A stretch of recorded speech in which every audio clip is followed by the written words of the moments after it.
Good day everyone. So I report it's all about sailing direction.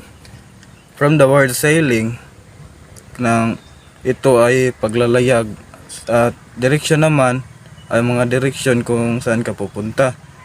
So may ipapakita ako na video at please watch the video. Hello and welcome to all. This is number 8014, and in this video I will talk about Admiralty sailing directions. So it is often referred as pilot books. It is published by United Kingdom Hydrographic Office. They are published by the Admiralty in over 72 volumes. Each volume cover a different geographic area and have a distinct number and name. Now let us see the informations provided by the Admiralty sailing directions. It provides information about the pilotage, information about port facilities, information about local regulations, the voyage system, the seasonal currents, general notes on countries, and the information about voyage systems.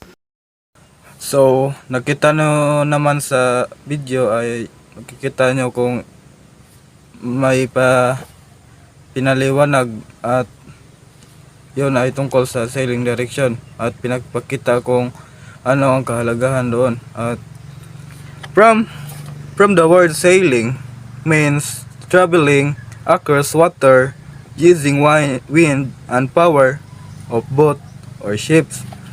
So sailing direction kay traveling din so nagpasabot siya nga traveling nga babaw sa mga tubig or dagat using her power of boat or ship.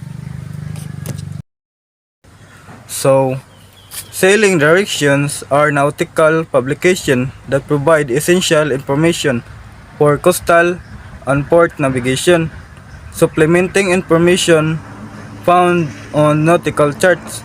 So from the word essential information, mao ni ang magbigay ng mahalagang impormasyon sa mga nandun sa ship. Pangalawa, they are updated regularly and are considered a vital resources for all classes of ships. So kuan din ang kanang updated yun and regularly and considered vital resources. So this is going to blow your mind. The best kept secret of the seas is about to be revealed. It's called Admiralty Sailing Directions Publication and Pilot Book, also known as the Pilot Book. What do? Simple. They provide essential maritime information. These guides are packed with crucial info, like coastal features, navigational hazards, and port details. Imagine them as the GPS of the ocean. How do they work? Captains use these directions to chart safe courses, anticipate dangers, and plan stops. It's like having a seasoned sailor whispering tips in your ear. So, whether you're dodging icebergs or finding the best anchorage, Admiralty Sailing Directions Publication and Pilot Book are your ship's best friend. Next time you're dreaming of adventure on the high seas, remember these guides are your trusty compass. Stay curious, stay safe, and keep sailing. The Marine Learners.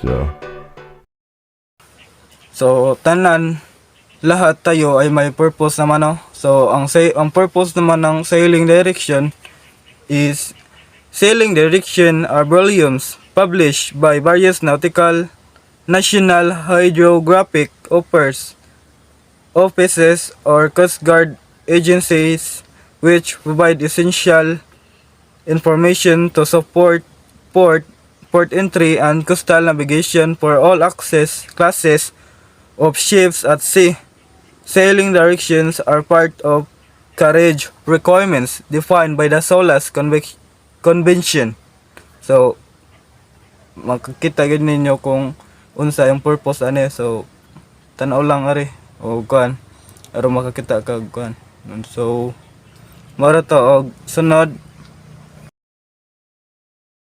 Navigation.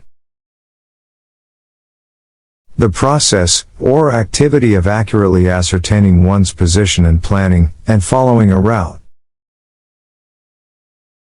The passage of ships. The action of moving around a website, the internet, etc. ito naman ay significance sa navigation. So, from the word significance kay kahalagahan sa navigation.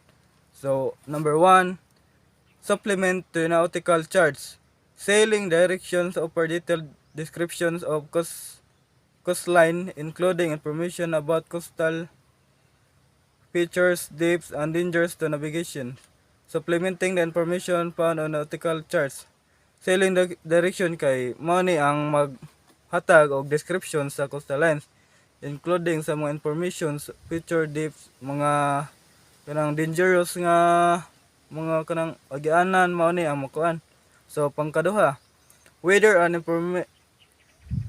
environmental information. So they provide information on weather patterns, wind direction, tidal cycles, and current flows, helping navigators plan their routes and adapt the changing condition. So, ang kining weather and environment information kay mag-provide ni sa mga weather patterns, wind directions o tidal, mga tao ba or kanang hunas sila ang dagat. So, pangkatulo, navigational aids and procedures. Sailing direction detail the location and characteristic of navigation aids like buoys, lights, and radar station, as well as specific navigational procedures or regulation for different areas according to the Nautical Almanac. Pang-apat, port approach information. They contain specific details about port approach, including the contours, entry channels, and port facilities like berthing areas, anchorage, and service providers as described by National Geospatial Intelligence Agency.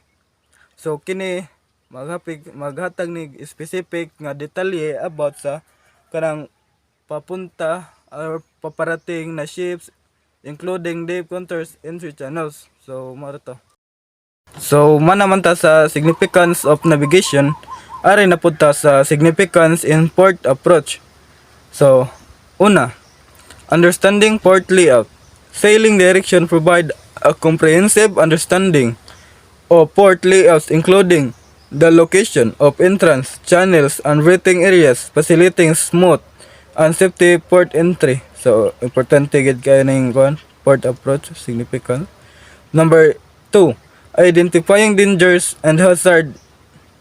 They highlight potential dangers and hazard within port approach, such as shallow areas, wrecks, or construction, helping navigators avoid collision and grounding, according to Maritime Student South Africa.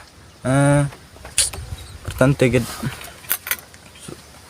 Ang sunod, assessing for facilities. Sailing direction describe the available for facilities, including the types of berths, cargo handling equipment, and other services, helping ship captains determine the suitability of a port for their needs. Pang-apat, adhering to local regulation. They provide information on local regulation and procedures for entering and navigating ports, ensuring compliance and smooth process, as noted by a Nautical Almanac. Importante gid ang significance, ang kahalagahan ani sa sailing sa port approach kay sila man ang mag-provide or mag-guide sa mga mariners para sa ilang safety o unsa asa ilang mga direction. So ang ari pod sa navigation, mas importante gid pod ang sailing directions kay mao man po ni mag